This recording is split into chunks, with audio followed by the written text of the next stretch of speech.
Hello दोस्तों, bio infinite academy में आपका स्वागत है। और आज हम स्टार्ट करेंगे एनाटॉमी ऑफ फ्लावरिंग प्लांट्स, जिसकी क्वेश्चन प्रैक्टिस हम अभी करेंगे।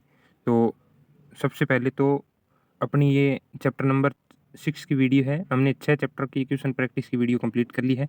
अगर आपने पीछे वाली वीडियो नहीं देखी है तो आप वो भी जाके ज़रूर देखें, और आगे की वीडियो भी सीरीज वाइज आती रहेगी। अगर आप चैनल पे नए हैं तो चैनल को प्लीज़ सब्सक्राइब भी करें ताकि नेक्स्ट अपडेट आपको मिलते रहें। तो चलिए दोस्तों, स्टार्ट करते हैं क्वेश्चन प्रैक्टिस। पहला क्वेश्चन जो अपने को दे रखा है कि कक्षस्थ कलिका किसके पीछे छुटे हुए भागों से निर्मित होती है।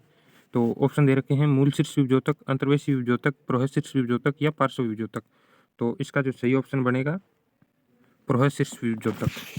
अगला क्वेश्चन दे रखा है दिए गए आरेख में संवहन पुल है। तो ये डायग्राम है और इसमें ये अपने को ऑप्शन दे रखे हैं संयुक्त संपार्श्विक खुला एंड डार्क, संयुक्त संपार्श्विक बंद एंड डार्क, संयुक्त संपार्श्विक बंद एक्जार्क या खुला एक्जार्क। तो इसका जो सही ऑप्शन बनेगा वो बनेगा संयुक्त संपार्श्विक बंद एंड डार्क।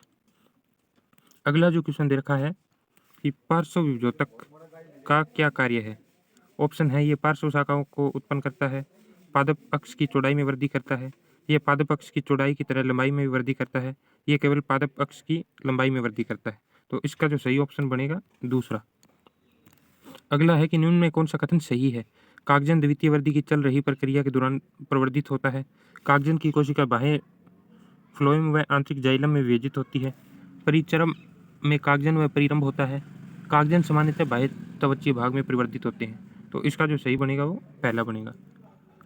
अगला है स्केलेरिड मुख्यतः पाई जाती है तृण स्तंभ पत्तियों के पर्णवर्त में, नट की फल भित्ति में, जड़ों में या मांसल स्तंभ में। तो इसका सही बनेगा दूसरा।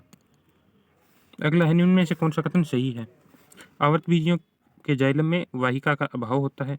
वाहिका की उपस्थिति आवर्त बीजियों का विलाक्षणिक लक्षण है। वाहिका की कोशिकाएं सजीव होती है।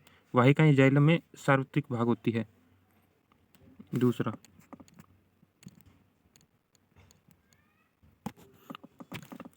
अगला दे रखा है कि पॉलीआर्क जाइलम बंडल पाए जाते हैं एक बीजपत्री मूल में, द्विबीजपत्री मूल में, एक बीजपत्री तने में या द्विबीजपत्री तने में। तो इसका जो सही ऑप्शन बनेगा वो बनेगा एक बीजपत्री मूल में। अगला है कि स्वहन पुल दंडोतकीय पुलाच्छद द्वारा घिरे होते हैं, ये लक्षण है द्वितीय मूल का, द्वितीय तने का, एक बीजपत्री मूल का या द्विबीजपत्री मूल, द्विबीजपत्री तना, एक बीजपत्री मूल और एक बीजपत्री तने का। तो सही इसका बनेगा चौथा एक बीजपत्री तने का लक्षण है स्वहन पुल दंडोतकीय पुलाच्छद द्वारा घिरा होता है। अगला है द्विबीजपत्री पादपों के तने का केंद्रीय भाग किसके द्वारा होता है। तो इसमें दे रखा है स्वहन पुलों द्वारा, मज्जा द्वारा, परिरंभ द्वारा या वलकूट द्वारा। तो इसका सही ऑप्शन बनेगा मज्जा द्वारा। अगला है कि एक बीजपत्री तने के स्वहन पुलों के लिए निम्न में कौन सा सही नहीं है। सही नहीं है तो भरण उत्तक में बिखरे होते हैं, जल युक्त गुहिका पाई जाती है, वल्य अवस्था होती है, संयुक्त बंद होता है। तो इसका जो सही बनेगा वो होगा तीसरा। अगला है कि पृष्ठधारी पत्ती में अधिचरम होती है, अपेक्ष और अपाक्ष दोनों सतह को आवृत करती है, क्यूटिकल द्वारा आवृत नहीं होती, ऊपर की तरफ अधिक रंध्र धारण करती है, ऊपर की तरफ रंध्रों का भाव होता है। तो कौन से कथन सही है, कौन से कथन सही है। तो इसका सही कथन बनेगा ए और डी, यानी तीसरा। अगला दे रखा है वार्षिक वल्य निर्मित होती है वसंत काष्ठ की दो निर्मित वल्यों के द्वारा, वसंत काष्ठ तथा शरद काष्ठ की दो वल्यों के द्वारा, एकांतर वल्यों द्वारा, शरद काष्ठ की दो निरंतर वल्यों द्वारा, रस दारू तथा हृदय दारू की दो एकांतर वल्यों द्वारा। तो इसका जो सही ऑप्शन बनेगा वो दूसरा बनेगा। अगला है कि तने में दो जो परिचर्म यानी पेरिटर्म द्वारा आवृत होता है तथा जिसमें अनुपस्थित होते हैं, गैसीय विनिमय किसके द्वारा होता है। तो इसमें लिख रखा है जिसमें रंध्र अनुपस्थित होते हैं, गैसीय विनिमय किनके द्वारा होता है। आर्द्र त्वक कोशिका, वातरंध्र, निमेटोफोर्स या ट्राइकोम। तो इसका जो सही बनेगा वो बनेगा दूसरा, वातरंध्र के द्वारा होता है। अगला क्वेश्चन दे रखा है छाल किसके बाहर के सभी ऊतकों को संदर्भित करती है, कोरकेदा, स्वहनेदा, द्वितीय फ्लोएम या पेरिड्रम। तो इसका जो सही ऑप्शन बनेगा वो होगा स्वहनेदा, तीसरा। अगला क्वेश्चन अपने को दे रखा है उपयुक्त शब्दों में रिक्त स्थान की पूर्ति कीजिए। मौसम की शुरुआत में जो छाल बनती है उसे प्रारंभी या ए छाल कहते हैं, मौसम के अंत में बनने वाली छाल को बी छाल कहते हैं। या फिर तीसरा है वसंत दारू का रंग सी होता है जिसका घनत्व भी डी होता है, सर्द दारू ई रंग की होती है जिसका घनत्व भी एफ होता है। तो इसमें ए से एफ तक अपने को फुलफिल करना है। तो पहले में मौसम की शुरुआत में जो छाल बनती है उसे प्रारंभी या कोमल, यानी पहले में तो आएगा कोमल, और मौसम के अंत में बनने वाली छाल या पश्च उसको कहते हैं बी, यानी उसमें आएगा कठोर। और बसंत दारू का रंग होता है सी, यानी सी में अपने पास बनेगा हल्का, यानी देख लिए पहले में कोमल, कठोर और हल्का, दूसरे में दे रखा है। अगले में बनेगा कम सर्द दारू, गहरे तथा उसका घनत्व अधिक होता है, यानी 15 का दूसरा। अगला क्वेश्चन दे रखा है कौन सा विभोजक उत्तक का लक्षण नहीं है। पतली सेलुलोजिक भित्ति युक्त समव्यासी कोशिकाएं, अंतरकोशिकीय वास्ता रिक्तिका की अनुपस्थिति, संग्रहित खाद्य पदार्थ तथा प्लास्टिड की अनुपस्थिति, विभोजक उत्तक संघनन कोशिका द्वारा तथा कम स्पष्ट केंद्रक रखता है। तो इसका जो सही बनेगा वो चौथा बनेगा। अगला है कि वृक्षों में प्रोटोप्लाज्म की मृत्यु जैविक कार्य के लिए आवश्यक होती है, जैसे कि भोजन परिवहन, जल परिवहन, रंध्रीय गति या 1 और 2। तो इसका जो सही बनेगा वो जल परिवहन होगा। अगला दे रखा है कि प्रोहतंत्र में ट्राइकोम के संदर्भ में सही लक्षणों का चयन कीजिए। सामान्यतः एक कोशिकीय शाकित या अशाकित स्रावी हो सकते हैं, मर्द और कठोर वाष्पोत्सर्जन के विरुद्ध सहायक। तो इसका जो सही ऑप्शन बनेगा वो एक के अतिरिक्त सभी सही है। अगला दे रखा है एक बीजपत्री तने के लिए कौन सी बात सही नहीं है। दृढ़ोत्कीय हाइपोडर्मिस, मज्जा में जल कैनाल की उपस्थिति, संयुक्त संपार्श्विक बंध संवहन पुल या पुलाच्छद की उपस्थिति। तो इसका सही ऑप्शन जो होगा वो दूसरा होगा। अगला क्वेश्चन अपने पास दे रखा है 20 नंबर, सभी में संवहन पुल संयुक्त संपार्श्विक एंडार्क तथा जाइलम फ्लोएम के मध्य एदा का भाव होता है, परंतु इसमें नहीं होता। तो इस यानी इनमें से किसको छोड़कर सभी में संयुक्त पुल संपार्श्विक एंडार्क तथा जाइलम तथा फ्लोएम के मध्य एदा का भाव होता है। तो इसका जो बनेगा ऑप्शन दे रखे मक्का, जौ, गेहूं या सूरजमुखी। अगला अपने को दे रखा है कि बाह्य रंभीय क्षेत्र में द्वितीय वर्जी किसकी सक्रियता के कारण होती है। अंतरपुल एधा, अंतरापुलीय एधा, कोरक एधा, अंतर्वेशी विभोजक। तो इसका जो सही ऑप्शन बनेगा वो तीसरा बनेगा। अगला है कि जब द्विबीजपत्री तन में द्वितीय वृद्धि प्रारंभ होती है सर्वप्रथम क्या घटित होता है। ऑप्शन दे रखे हैं कि एधा की कोशिकाएं परिणत तल विभाजन द्वारा जाइलम मात्र कोशिकाओं को बनाती है, अंतरपुलीय एधा अंतरापुलीय एधा के साथ जुड़ती है, संवहन पुल के मध्य उपस्थित मर्दूत की कोशिकाएं विभोजकी हो जाती है या मज्जा लुप्त हो जाती है। तो इसका जो सही ऑप्शन बनेगा वो तीसरा बनेगा। अगला है द्विबीजपत्री मूल की संवहन एधा उत्पत्ति में पूर्णतः द्वितीय होती है, तथा उत्पन्न होती है। ऑप्शन दे रखे हैं फ्लाइम के नीचे संयोजक मर्दूतक कोशिकाओं के, प्रोटोजाइलम के बाहर की ओर परिरंभ की कोशिकाओं से, जाइलम तथा फ्लोएम के मध्य मर्दूतक की कोशिकाओं से, या एक से अधिक विकल्प सही है। तो इसका बनेगा चौथा। अगला दे रखा है वातरंध्र अधिचर्म के टूटने के कारण बनते हैं क्योंकि दाब उत्पन्न किया जाता है, एपिथेलियम कोशिकाओं द्वारा, संपूरक कोशिकाओं द्वारा, टाइलोसोम या कोरक के द्वारा। तो इसका सही ऑप्शन बनेगा तीसरा। मिलान करना है द्विबीजपत्री तन में हाइपोडर्मिस, द्विबीजपत्री तन में परिरंभ, एक बीजपत्री तन में वर्णुतक, एक बीजपत्री तन में फ्लोएम मर्दूतक। तो इसका जो सही मिलान होएगा द्विबीजपत्री तने में हाइपोडर्मिस का जाएगा स्थूल कोणोत्तकीय, और द्विबीजपत्री तने का परिरंभ जाएगा दृढ़ोत्तकीय, और सी का दूसरा और डी का पहला, यानी 25 का तीसरा। अगला जो क्वेश्चन दे रखा है द्विबीजपत्री जड़ के संदर्भ में निम्न में से कौन सी बातें सही है। द्विबीजपत्री वृद्धि के लिए संवहनीय एधा एवं कारक दोनों उत्तरदायी होते हैं। पहली बात सही है। निम्न में से कौन सा उत्तक विभिन्न कार्य जैसे प्रकाश संश्लेषण, संग्रहण, स्त्रावण इत्यादि दर्शाता है। तो स्थूल कोणातक, दृढ़ोत्तक, जाइलम, फ्लोएम, चालन नलिका या मर्दूतक। तो मर्दूतक। अगला है निम्न कथनों पर विचार कीजिए। तो इसमें से कौन से कथन गलत हैं, गलत कथन बताने हैं। तो इसका जो बनेगा फ्लोएम रेशे दृढ़ोत्तक की कोशिकाओं द्वारा बने होते हैं, सही है। फ्लोएम मर्दूतक साधारणतः एक बीजपत्री में उपस्थित होता है, नहीं ये गलत है। सबसे पहले बनने वाले फ्लोएम में संकलित चालनी नलिका है, ऐसे फ्लोएम को प्रोटोफ्लोएम कहते हैं। बाद में बनने वाले फ्लोएम में बड़ी चालनी नली होती है, उन्हें मेटाफ्लोएम कहते हैं, ये सही है, यानी एक बी गलत है, दूसरा 28 का दूसरा। अगला दे रखा है कि घासों में सिराओं के साथ कुछ अभिलक्षण बाह्य त्वचाएं कोशिकाएं अपने आप में बड़ी खाली रंगीन कोशिकाओं में रूपांतरित कर लेती है, जो कहलाती है अर्धत्व कोशिकाएं। हाँ यही कहलाती है, 29 का पहला। अगला है फ्लोएम रेशे सामान्यतः उपस्थित होते हैं प्राथमिक फ्लोएम में, प्रोटोफ्लोएम में, द्वितीय फ्लोएम में या फिर मेटाफ्लोएम में। तो इसका बनेगा दूसरा। अगला है कोरक की जल के लिए अप्रवेश्य प्रकृति किस रसायन के जमाव के कारण होती है? Lignin, pectin, suberin, hemicellulose. तो इसका जो सही ऑप्शन बनेगा वो सुबेरिन होएगा। अगला है शारीरिक लक्षण किसकी उपस्थिति एक बीजपत्री तनिष्ठा द्विबीजपत्री दोनों में उपनिष्ठ होती है? एंडोडर्मिस तथा उपरंध्रीय गुहा, संयुक्त संपार्श्विकता बंध स्वहनपुल, खम्भ तथा स्पंजीपर्ण मर्दोतक मर्दोतक, फ्लोएम मर्दोतक तथा स्वहनपुल में जल युक्त गुहिकाएं। तो इसका जो सही ऑप्शन बनेगा वो दूसरा बनेगा। अगला हम देखते हैं 33 स्थायी उत्तक के संदर्भ में निम्न में से कौन सी बातें कथनों को पढ़िए और अपने को बताने हैं सही कथन। द्वितीय तने में अधिचर्म के नित्य स्थूल गुणात्मक समजात परत के या अनियंत्रण पेचेज के रूप में पाया जाता है। दंडोतक रेशम कोशिका भित्ति मोटी और सुबेरिनीकृत होती है। दंडोतक पादप को यांत्रिक सामर्थ्य प्रदान करता है जो जीवित कोशिकाओं का होता है। जाइलम रेशे जूट, फ्लेक्स, हेम्प या व्यावसायिक रूप से उपयोग होते हैं। तो इसका जो सही बनेगा वो दूसरा। विभिन्न उत्तक तंत्र का वर्गीकरण आधारित है। संरचना, स्थिति, कोशिकाओं का प्रकार या एक और दो दोनों। तो इसका जो सही बनेगा वो यानी संरचना और स्थिति। उपयुक्त शब्दों में रिक्त स्थान की पूर्ति करनी है। फेलोजन कुछ स्थायी मोटी और ए बी भित्ति वाली आयताकार कोशिकाओं से बनती है। कागजन दोनों ओर कोशिकाओं को बनाता है। बाहर की ओर कोशिकाएं सी में बंट जाती है और अंदर की कोशिकाएं डी में बंट जाती है।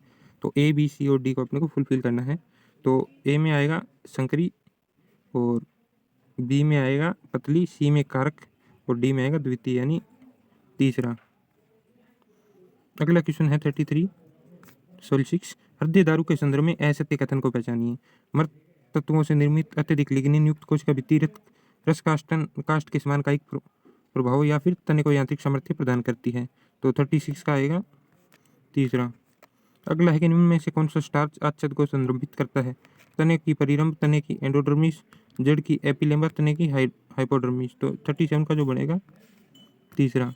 कौन एक निर्विभेदन की प्रक्रिया के पश्चात विकसित होता है? सीमांत विभेदक, अंतरपुलीयता या फिर फैलोड्रम, अंतरा और अंतरपुलीयता।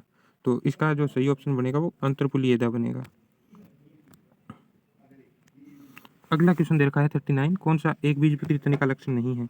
बिखरे हुए स्वहनपुल दृढ़ोत्कीय पुलाद द्वारा घिरे होते हैं। दृढ़ोत्कीय हाइपोडर्मिस या सुविकसित मज्जा। तो इसका जो सही ऑप्शन बनेगा चौथा। अगला है कौन सा एक क्रम का भाग नहीं है? परिरंभ, मज्जा, स्वहनपुल या वलकूट। तो इसका जो सही ऑप्शन बनेगा वलकूट। अगला क्वेश्चन अपने को दे रखा है 41 यानी एक बीजपत्री तने की हाइपोडर्मिस जिस उत्तक से निर्मित होती है उसके लिए कौन सी बातें सही है? प्रकाश संश्लेषी सक्रियता के साथ मर्दोत की प्रकृति में दृढ़ोत्की होती है। तने को यांत्रिक सामर्थ्य प्रदान करता है। सम्मिलित कोशिकाएं किनारे पर सेलुलोज, हेमीसेलुलोज तथा पैक्टिन का जमाव रखती है। जलयुक्त गुहिका तथा कोशिकाओं के मध्य अंतरकोशिका अवकाश पाए जाते हैं। तो इसका जो सही बनेगा वो बनेगा दूसरा। एक बीजपत्री की हाइपोडर्मिस के बारे में सही बात थी। अगला है कि निम्न कथनों का सावधानीपूर्वक अध्ययन कीजिए तथा सही कथन की पहचान कीजिए। मूल शीर्ष विभेदक उत्पत्ति में प्राथमिक होता है। अंतरापुली एदा प्राथमिक पार्श्व विभेदक है। एक बीजपत्री पादप में स्वहन एदा प्राथमिक वृद्धि के लिए उत्तरदायी है या फिर सभी पार्श्व विभेदक उत्पत्ति में द्वितीय होते। तो 42 का जो सही ऑप्शन बनेगा वो पहला बनेगा। अगला है कि कौन सी एक कोशिका परिपक्व अवस्था विभेदित होने पर कोशिका द्रव्य रखती है परंतु केंद्रक नहीं रखती? जाइलम अर्धोत्तक, सह कोशिका, जाइलम वाहिका या चालनी नलिका। इसका जो सही बनेगा वो चालनी नलिका। पैक्टिन का अतिरिक्त जमावस्था जल में घुलनशील वर्णक रखता है। ए, बी, सी और डी। तो इनमें से कौन है जो पैक्टिन का अतिरिक्त जमावस्था जल में घुलनशील वर्णक रखता है? तो सही ऑप्शन जो होगा वो ए होएगा और सी यानी दूसरा। अगला क्वेश्चन है अपने पास 45 वाहिनिका, वाहिका और स्क्लिड समान होती है क्योंकि ये सभी जल और खनिजों का स्वयं करते हैं। द्वितीय भित्तियों का भाव है। मर्त होने का कार्य करती है। ये खुले सिरे रखती है। तो इसका जो सही ऑप्शन बनेगा वो तीसरा बनेगा। तीसरा। अगला है खुला स्वयंपुल, संयुक्त स्वयंपुल।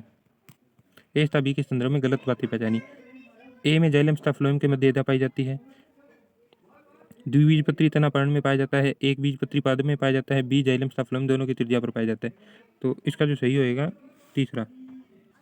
अगला जो क्वेश्चन है कि एक बीजपत्री में सामान्यतः अनुपस्थित रहने वाली संरचना है। फ्लोएम, अर्धोत्तक, चालनी नलिका, तत्व, जाइलम वाहिका या वाहिनिका। तो इसका जो सही होएगा पहला फ्लोएम अर्धोत्तक। अगला जो क्वेश्चन दे रखा है कि सूक्ष्म प्रवर्धन के द्वारा वायरस रहित पौधे बनाने के लिए कौन सा भाग सबसे उपयुक्त होता है? तो स्वहनीय उत्तक, विभेदक, छाल या रंभ। तो इसका जो सही ऑप्शन बनेगा तीसरा। निम्न कथनों को पढ़िए और सही विकल्प का चयन कीजिए।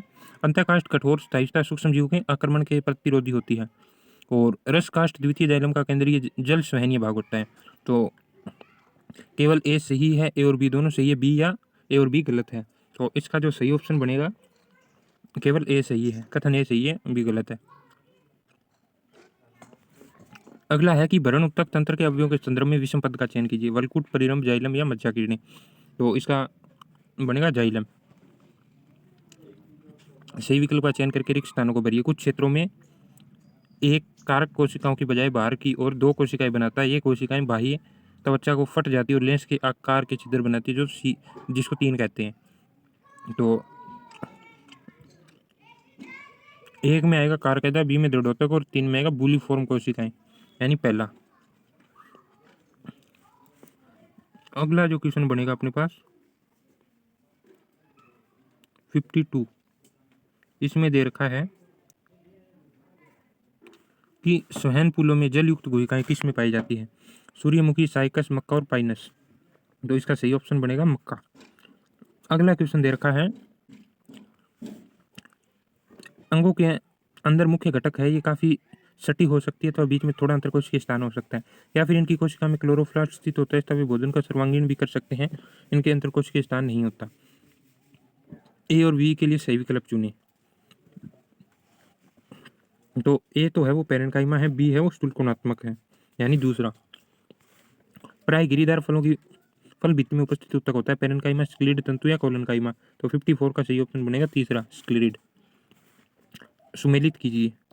तो इसको जाइलम वाहिनी की और सहस्र कोशिकाएं। तो इसका सही मिलान होएगा, जाइलम जाएगा जटिल स्थायी उत्तक, वाहिनी की जाएगी लंबी और नलिकार कोशिकाएं, और सहस्र कोशिका जाएगी विशिष्ट पैरेन्काइमी कोशिका, यानी पहला। अगला क्वेश्चन दे रखा है चालनी नलिकाएं सामान्यतः किसमें उपस्थित होती है। आवर्तबीजी, टेरिडोफाइट, अनावर्तबीजी या ब्रायोफाइट। तो इसका सही ऑप्शन बनेगा आवर्तबीजी। गलत चुनाव का चयन करना है। प्राय प्रत्येक रंध्र में दो सेम प्रकार की कोशिकाएं होती है, जो द्वार कोशिकाएं कहते हैं, और मूल रो में कोशिका होता है। फ्लोएम है वो पैरेन्काइम में भोज्य पदार्थ अन्य पदार्थ जैसे रेजिन, लैक्टेस तथा श्लेष्मा का संचय करता है, या फिर त्वचा रोम सदैव साकिस्ता कोमल होती है। तो इसका सही बनेगा, यानी गलत कथन होएगा त्वचा रोम सदैव साकित और कोमल होती है, ये नहीं होती है थी। अगला क्वेश्चन है उनमें से सही कथन का चयन कीजिए। चालनी नलिका तत्वों की अंतःभित्ति अत्यधिक लिग्निनी होती है और छिद्रित नहीं होती। परिपक्व चालनी नलिकाएं तत्वों में केंद्रीय कोशिका दृष्टा केंद्र उपस्थित होता है। सहचर कोशिकाओं का कार्य चालनी नलिका के केंद्र से नियंत्रित होता है। सहचर कोशिकाएं अपने चालनी नलिका में दाब ग्रेडिएट को बनाए रखती है। तो इसका सही बनेगा चौथा क्वेश्चन, चौथा ऑप्शन सही होगा। अगला क्वेश्चन है 59, द्वितीय वृद्धि के दौरान केंद्र में अथवा केंद्र के आसपास लगभग वैसे ही बने रहते हैं। प्राथमिक जाइलम, द्वितीय वलकुट, प्राथमिक फ्लोएम या द्वितीय फ्लोएम। तो इसका जो सही ऑप्शन बनेगा वो बनेगा प्राथमिक जाइलम। अगला है कि मक्के के तने में स्वहन पुल में एदा जाइलम फ्लोएम के बीच होता है, भरणोत्तक में बिखरे होते हैं, लगभग समान आकार के होते हैं, या फिर मक्के के स्वहन पुल में आच्छद का अभाव होता है। तो इसका जो सही ऑप्शन है कि भरण उत्तक में बिखरे होते हैं उनके स्वहन पुल। अगला है द्वितीय भित्ति पदार्थ सुबेरिन का जमाव निम्न में से किसकी भित्ति पर होता है। तने के परिरंभ मूल के एंडोडर्मिस, तने के काग मूल के एंडोडर्मिस, तने के एपिडर्मिस मूल के एंडोडर्मिस, या कागजन का कागस्तर। तो इसमें बनेगा दूसरा। अगला है कि एक बीजपत्री मूल में स्वहन पुल होते हैं। डाईआर्क में हेक्सार्क अपकेंद्र की, पोलीआर्क अभिकेंद्र की, खुले प्रकार का टेट्रोक एक्सार्क अरिय अभिकेंद्र की, या पोलीआर्क। तो इसका जो सही बनेगा वो दूसरा। नीचे दिए गए प्रोसिस्ट विभेदक में एक्स को पहचानिए। एक्स पक्षी कलिका है, पर्णादक है, स्वहन उत्तक है, या प्रोहेसिस है। तो ये है पर्णादक। अगला है कि तने के संदर्भ में निम्न को अपने को फिर द्वितीय तने में हाइपोडर्मिस, एक बीज तने में हाइपोडर्मिस। तो इसमें बनेगा पहला, कोलन काइमेटस या स्क्लेरन काइमेटेसिस। अगला है कि गलत कथन का चयन करना है। स्वहन पुल के वल्ले के रूप में व्यवस्था एक बीजपत्री तने की विशेषता है। द्विबीजपत्री तने फ्लोएम के ऊपर स्क्लेरन काइमा कोशिकाएं अर्धचंद्राकार समूह में होती है। द्विबीजपत्री तने में स्वहन पुलों के मध्य उपस्थित मज्जा किरणें में पैरेन्काइमा कोशिकाओं की बनी होती है। द्विबीजपत्री तन में प्रत्येक स्वहन पुल खुले प्रकार का होता है। तो इसका बनेगा पहला। अगला है कि गलत युग्म का पहचान करना है। शरद में निर्मित अग्रदारू कम संख्या में वाहिकाएं बनाती है, जिनकी गुहिकाएं संक्रिय होती है। पश्च दारू एदा कम सक्रिय होती है। वसंत दारू चौड़ी गुहिकाएं युक्त जालिकाएं वाहिकाएं जाइलम वाहिकाएं। तो दूसरा गलत कथन है। XYZ को पहचानिए। एक्स पतली भित्ति वाली कोशिकाएं जो सेलुलोज की बनी होती है, सही है। जेड पादप की वृद्धिशील भाग है जैसे तृण स्तंभता पर्णवर्त को यांत्रिक सहारा प्रदान करता है, नहीं ये गलत बात है। वाई की कोशिकाएं प्राय हरित लवक रखती है, सही है, रखती है। एक्स और वाई दोनों में कोशिकाएं अंडाकार गोलाकार बहुकोणीय हो सकती है, हाँ हो सकती है। पहली तीसरी और चौथी बात तो सही है, दूसरी बात गलत है और अपने को गलत कथन पहचाननी, यानी उत्तर हो जाएगा दूसरा। अगला है कि अपाक्ष बाह्य त्वचा की ओर अधिक संख्या में उपस्थित अंतरकोशिकीय अवकाशों वाली पृष्ठाधार पर्णों के पर्णमर्दोतक का भाग क्या कहलाता है? खंभ मर्दोतक, संयुक्त उत्तक, स्पंजी मर्दोतक, द्वितीय मज्जा किरणें। तो वो भाग क्या कहलाता है? स्पंजी मर्दोतक। सही विकल्प को चुनाव करके आरेख को पूर्ण कीजिए। 1, 2, 3 और 4।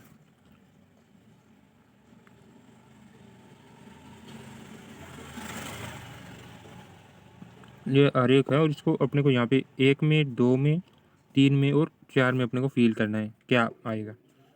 तो 1 में आएगा कारकेदा, बी में काग, 3 में कागतर और 4 में परिचर्म, यानी दूसरा। अगला क्वेश्चन है 70। XYZ को चित्र में प्रक्षेपित कीजिए, इसका निम्न का उत्तर दीजिए। X, Y और Z। गेहूं के तने में 25 वहन पुल के प्रकार हैं, तो केवल Y में। मूल अंतः त्वचा के संदर्भ में गलत को पहचान करना है।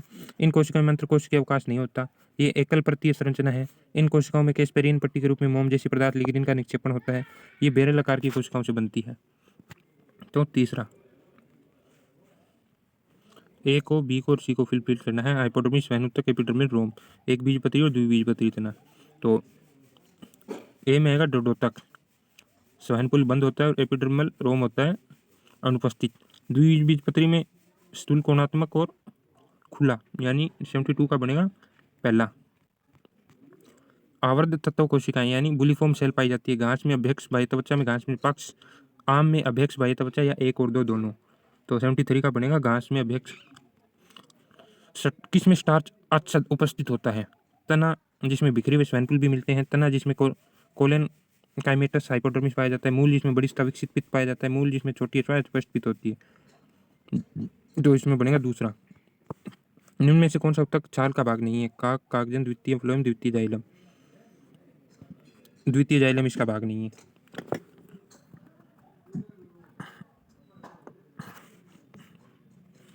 अगला क्वेश्चन है, द्विबीजपत्री तन में हाइपोडर्मिस के नीचे उपस्थित एक समान सतह में होती है अथवा चमकीली होती है। सेलुलोज, हेमीसेलुलोज, पेक्टिन के जमाव के कारण कोने मोटे होते हैं। कितने कथन कोलेन काइमा के संदर्भ में सही है? 2। द्वितीय उत्पत्ति के पार्श्व विभेदोतक उत्तक के संदर्भ में विषम का पद का चयन कीजिए। अंतरपुलीय एदा, अंतरपुलीय एदा, अंतर और अंतरा, काक एदा, मूलों में स्वैनीय एदा। तो इसका बनेगा दूसरा। कौन से विभेदोतक पौधे की प्रारंभिक अवस्था में आ जाते हैं? ये प्राथमिक पादप काई बनाने में सहायता करते हैं। अंतर्वेशी विभेदोतक और कारकेदा, शीर्षस्थ मेरिस्टम और कारकेदा, शीर्षस्थ मेरिस्टम और अंतरपुलीय एदा, अंतर्वेशी मेरिस्टम व शीर्षस्थ मेरिस्टम। तो इसका बनेगा चौथा। वसंत काष्ठ, पस्त काष्ठ की काष्ठ भी कहलाती है। जाइलरी तत्वों की संख्या कम होती है, उच्च घनत्व होता है, वृहत अवकाशिका युक्त वाहिनिकाएं होती है, वाहिकाएं होती है। तो ये सही है चौथा। बाह्य त्वचा की बाहरी सतह मोम की मोटी परत से ढकी रहती है, जिसे ए कहते हैं, तथा बी में अनुपस्थित होती है। तो ए और बी में देखना है अपने को क्या बनेगा। ए में बनेगा क्यूटिकल और बी में बनेगा मूल में। अगला है कि उनमें कौन सा रंभ का भाग नहीं है? मज्जा, अंतःस्तवचा, स्वहनपुल या परिरंभ। तो तीसरा। स्क्लेरन काइमा तंतु अत्यधिक लिग्निन युक्त होने से लेग्यूम अत्यधिक बड़ी होती है। अत्यधिक दीर्घीकृत कोशिकाएं होती है। सामान्यतः अकेले पाया जाता है, समूह में नहीं पाया जाता, केवल जाइलम के साथ जुड़ा होता है। तो इसमें बनेगा दूसरा। स्थायी उत्तकों के बीच अंतर्वेशी मेरिस्टम पादप व उसके अंगों की लंबाई को कम करता है, केवल काष्ठीय वृक्षों में पाया जाता है। प्राथमिक मेरिस्टम होता है, सामान्यतः बेलनाकार मेरिस्टम कहलाता है। तो इसमें बनेगा तीसरा। कोलेन काइमा किस में उपस्थित होता है? एक बीजपत्री, मूल, तना, द्विबीजपत्री मूल और तना। तो द्विबीजपत्री तना चौथा। निम्न में से कौन सा कथन पेरिकाइमा के संदर्भ में गलत है? अंतरकोश के अवकाश रहित निकटतम रूप से संवेक्षित कोशिकाएं हो सकती है और खाद्य के संचयन के लिए मुख्यतः कोशिकाओं का समूह होता है। ये मूल के अतिरिक्त उच्च पादपों के सभी अंगों में पाए जाते हैं, ये बात गलत है। ये पादप के काई में पादप काय के मुख्य स्थूल का निर्माण करते हैं, ये सही है, यानी तीसरी बात गलत है। अगला है वाहिनिका के संदर्भ में सही विकल्प का चयन कीजिए। ये अनावर्त बीजियों में उपस्थित होते हैं परंतु टेरिडोफाइट में नहीं पाए जाते। ये अनावर्त बीजी में उपस्थित होते हैं परंतु टेरिडोफाइट्स में नहीं पाए जाते। और जल संवहन तत्व आंतरिक परत सुबेरिन के स्टूल को दर्शाता है क्योंकि भिन्न रूप से होते हैं, तो इसका बनेगा दूसरा, 86 का दूसरा। अगला क्वेश्चन दे रखा है, इनमें से कौन सी कोशिकाएं फ्लोएम की चालनी नलिका में दाब प्रवणता को बनाए रखने में सहायक हैं? सहचर कोशिका, चालनी कोशिका, फ्लोएम पेरेन्काइमा कोशिका, पार्श्वसंलयन ऊतक कोशिकाएं। तो इसका बनेगा पहला। अगला है, संयुक्त खुले प्रकार का संवहनीय पुल किसमें पाया जाता है? द्विबीजपत्री मूल, द्विबीजपत्री तना, एक बीजपत्री मूल या तना। तो इसका जो बनेगा द्विबीजपत्री तना। द्विबीजपत्री मूल में संवहनीय पुल शुरू में वृत्तीय होती है, बाद में लहरदार वाली बन जाती है। संवहनीय पुल शुरू में लहरदार होती है, बाद में वृत्तीय हो जाती है। संवहनीय एदा का आरंभ से ही वृत्तीय होता है। संवहनीय एदा जाइलम के नीचे ऊतक में बनता है। तो दूसरा। अगला है, कागजन भी कहलाता है द्वितीय वलकुट, काग अस्तर, कारक एदा या परिचरम। तो इसका बनेगा कारक एदा। छाल संवहनीय एदा के बाहरी सभी ऊतकों को निर्दिष्ट करता है, अतः इसमें द्वितीय जाइलम होता है, पित्त होता है, प्राथमिक जाइलम होता है, द्वितीय फ्लोएम होता है। तो इसका बनेगा द्वितीय फ्लोएम होता है। अगला दे रखा है, दिए के कथनों को पढ़िए और सही विकल्प का चयन कीजिए। वसंत काष्ठ हल्के रंग का होता है, शरद काष्ठ निम्न गंतव्य होता है। शरद काष्ठ में निम्न गंतव्य होता है, तो बी गलत है, ए सही है। अगला है, और बी को समझिए। एक बीजपत्री पर्ण में रंध्रों की संख्या निचले व ऊपरी बाह्य त्वचा पर समान होती है। और इसमें कारण दे रखा है कि आरंभ में बनने वाला छाल मुलायम छाल कहलाता है। सही विकल्प का चयन करना है, तो सही विकल्प जो अपने पास होएगा तीसरा। दोनों बातें सही है, कथन ए और बी। अगला है कि द्विबीजपत्री मूल में कितने अरीय संवहनीय पुल होते हैं? 2, 6, 8, 8, 10, 10 से अधिक। तो इसमें बनेगा 2 से 6। अगला है, द्वितीय जाइलम में परिधीय भाग में संदर्भ में गलत कथन का चयन कीजिए। हल्के रंग का होता है, अंतःकाष्ठ कहलाता है, एल्बर्न कहलाता है, मूल से पर्ण तक जल व खनिज का संवहन करता है। तो दूसरा। बुलिफॉर्म कोशिकाओं में गलत कथन का चयन करें। अबेक्स बाह्यत्वची कोशिकाओं की भाग कोशिकाएं बड़ी रिक्त में रंगहीन, ये जल हानि को कम करने के लिए पत्तियों को बाहर की ओर मोड़ती है। ये घासों की पर्ण की शिराओं की उपस्थित होती है, के साथ उपस्थित होती है। तो इसका जो सही होएगा वो तीसरा होएगा। अगला दे रखा है कि इनमें शारीरिक विशेषताएं दी गई है। परिरंभ स्क्लेरेन्काइमा के अर्धचंद्राकार धब्बे की तरह होता है। अंतःत्वचा को मंड आच्छाद के रूप में माना जाता है। फ्लोएम पेरेन्काइमा उपस्थित होता है। कोलेनकाइमी अधः सहत्वचा है। इसमें से द्विबीजपत्री तने के अनुप्रस्थ काट के संदर्भ में सही बातें कितनी हैं? तो 4, 2, 3 या 1, 3। अगला क्वेश्चन है, चीकू का कणिका में संरचना उसके गुद्दे में उपस्थिति के कारण होता है। स्क्लेरेन्काइमा तंतु, कोलेनकाइमा, दृढ़ कोशिका या वाहिनिका। तो इसका बनेगा कोलेनकाइमा। सुमेलित को यानी सही को चयन करना है। अधःत्वचा एक बीजपत्री तने में स्क्लेरेन्काइमा हो सकता है। अंतःत्वचा एक बीजपत्री तने में बहुपर्तीय व पेरेन्काइमा। पित्त द्विबीजपत्री मूल में बड़ा होता है। मूल ये त्वचा, पर्ण बाह्य त्वचा। तो सुमेलित है वो पहला है। अधःत्वचा होती है वो एक बीजपत्री तना में स्क्लेरेन्काइमा हो सकता है। अगला जो क्वेश्चन है, सुमेलित का चयन कीजिए। प्राथमिक वृद्धि पार्श्वीय मेरिस्टम, द्वितीय वृद्धि शीर्ष मेरिस्टम, परिधीय वृद्धि संवहनीय एदा व कारक एदा। तो इसका तीसरा। अगला कथन बड़ा है।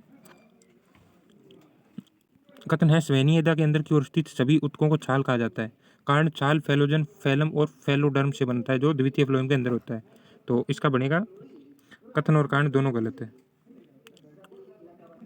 कथन है, अंतर्वेशी मेरिस्टम शीर्ष मेरिस्टम की तरह पौधों की लंबाई को बढ़ाता है। कारण है, अंतर्वेशी मेरिस्टम शीर्ष मेरिस्टम से उत्पन्न होता है। तो कथन और कारण दोनों सही है, इसकी सही व्याख्या भी है, यानी पहला। अगला क्वेश्चन है, रस काष्ठ की तुलना में अंतःकाष्ठ अधिक टिकाऊ है। कारण है कि अंतःकाष्ठ में कार्बनिक यौगिक जैसे टैनिन, रेजिन, तेल, गोंद, एरोमेटिक पदार्थों को आवश्यक तेल इसे कठोर और अधिक टिकाऊ बनाते हैं। तो कथन और कारण दोनों सही है और इसकी सही व्याख्या भी, यानी पहला बनेगा। अगला क्वेश्चन है, एक बीजपत्री तने में द्वितीय वृद्धि नहीं होती। कारण है, एक बीजपत्री तने में संवहनीय पुल बंद होते हैं। तो कथन और कारण दोनों सही है और सही व्याख्या भी हो रही है। कथन, कारक एदा और संवहनीय एदा पार्श्व मेरिस्टम है। कारण दोनों मुख्य अक्ष के पार्श्व दिशाओं में कोशिकाओं को जोड़ने से द्वितीय वृद्धि होती है। तो कथन और कारण दोनों सही है और इसकी सही व्याख्या हो रही है। अगला है, अंतरपुलीय एदा प्राथमिक पार्श्व मेरिस्टम है। कारण है, ये पौधे के मुख्य अक्ष के पार्श्व भाग में पाया जाता है और भ्रूण के मेरिस्टम से प्राप्त होता है। तो कथन और कारण दोनों सही है और सही व्याख्या भी है। अगला है, शीर्षस्थ और अंतर्वेशी मेरिस्टम प्राथमिक मेरिस्टम है। कारण है, दोनों जीवन की शुरुआत अवस्था में दिखाई देते हैं और प्राथमिक पौधे के शरीर निर्माण में योगदान करते हैं। तो कथन और कारण दोनों सही है और सही व्याख्या है। अगला है, चालनी नलिकाओं को कार्य को सहचर कोशिकाओं के केंद्र द्वारा नियंत्रित होता है। सहचर कोशिकाएं चालनी नलिकाओं में दाब प्रवणता को बनाए रखने में सहायता करती है। तो कथन सही है, लेकिन कारण इसकी सही व्याख्या नहीं है, यानी दूसरा।